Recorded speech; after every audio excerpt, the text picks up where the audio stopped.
बिस्मिल्लाहिर्रहमानिर्रहीम, अस्सलाम वालेकुम।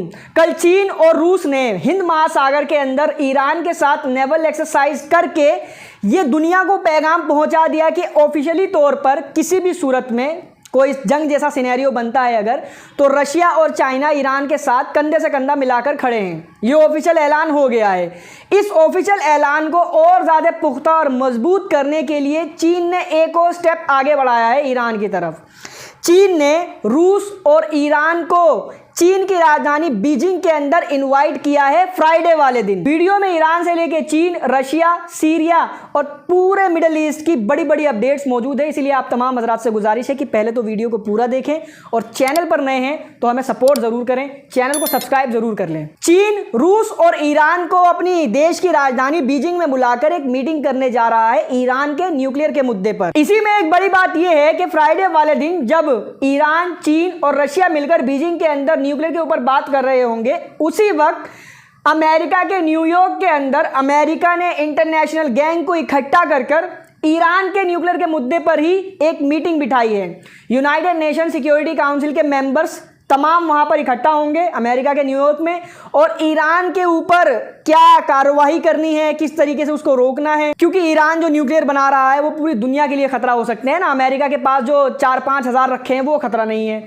रशिया के पास 6,000 के करीबन है वो भी खतरा नहीं है, फ्रांस, यूके, पाकिस्तान, इंडिया, इन तमाम के पास न्यूक्लियर बॉम्ब है, लेकिन ईरान के पास आ जाएगा तो दुनिया के लिए खतरा हो जाएगा। ये बात आपको सुनने में छोटी मोटी लग सकती है, लेकिन जो लोग जियोपॉलिटिक्स और वॉरफेयर की खबर रखते हैं उनको पता होगा कि ये कितनी बड़ी अपडेट है। दुनिया जो पहले से ही मल्टीपोलर वर्ल्ड ऑर्डर की तरफ जा रही है, उसी मल्टीपोलर वर्ल्ड ऑर्डर को लीड करने वाले देश सेपरेट होकर मीटिंग कर रहे हैं एक दूसरे के खिलाफ। एक पार्टी में जहां Iran, China, Russia, India, Saudi Arabia, Brazil वगैरह हैं, तो दूसरी पार्टी में यूरोप के साथ उनका आका अमेरिका।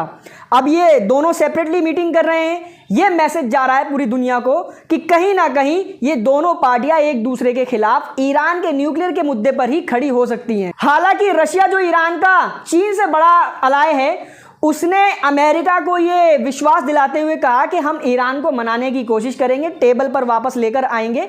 एक इनकी ट्रीटी हुई थी 2015 में, जितने भी न्यूक्लियर पावर देश हैं ये 5, इन 5 ने मिलकर ईरान के ऊपर दबाव बनाया था, एक ट्रीटी साइन करवाई थी कि भाई तुम न्यूक्लियर मत बनाओ, हम तुम्हारे ऊपर से सारे सैंक्शंस हटा लेंगे। लेकिन 2018 में ही डोनाल्ड ट्रंप जो पहले टर्म में अपने प्रेसिडेंट के थे, उन्होंने अमेरिका को इस ट्रीटी से बाहर खींच लिया था।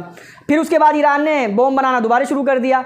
अब रशिया ने आश्वासन दिलाया कि हम दोबारा कोशिश करेंगे, लेकिन रशिया अंदर ही अंदर कहीं ना कहीं ईरान को सपोर्ट करता है, मगर ऊपर लीपापोती कर रहा है।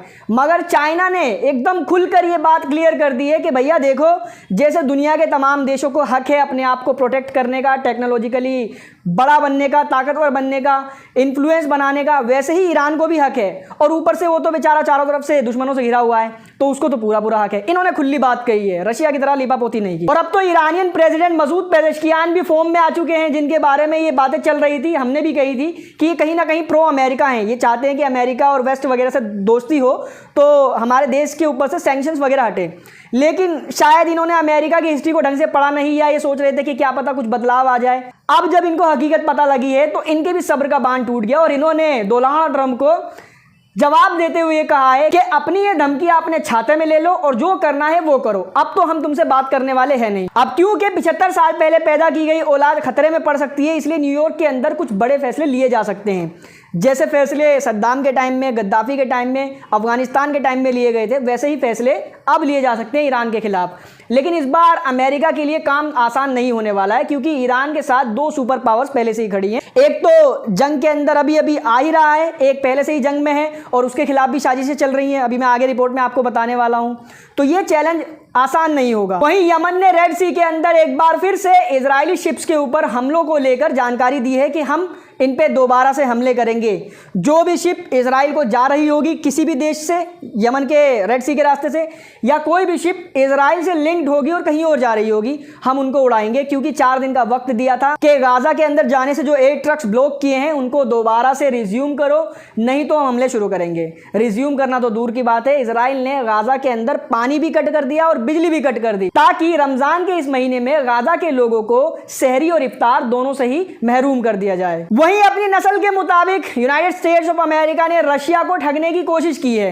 सऊदी अरेबिया के अंदर यूक्रेन को बुला के इन्होंने धमकाया और रशिया को ये दिखाया कि देखो हम तुम्हारे लिए यूक्रेन से भिड़ रहे हैं। यूक्रेन के सामने इन्होंने 30 दिन का सीज फायर डील प्रपोजल पेश किया। यूक्रेन ने उसको झट से एक्सेप्ट कर लिया। इसके बदले में उन्होंने यूक्रेन को एक लालच दिया था, वो मैं बताऊंगा अभी। अब रशिया के पास ट्रंप ने कहा कि अब गेंद रशिया के पाले में है, रशिया इसको एक्सेप्ट करता है या नहीं।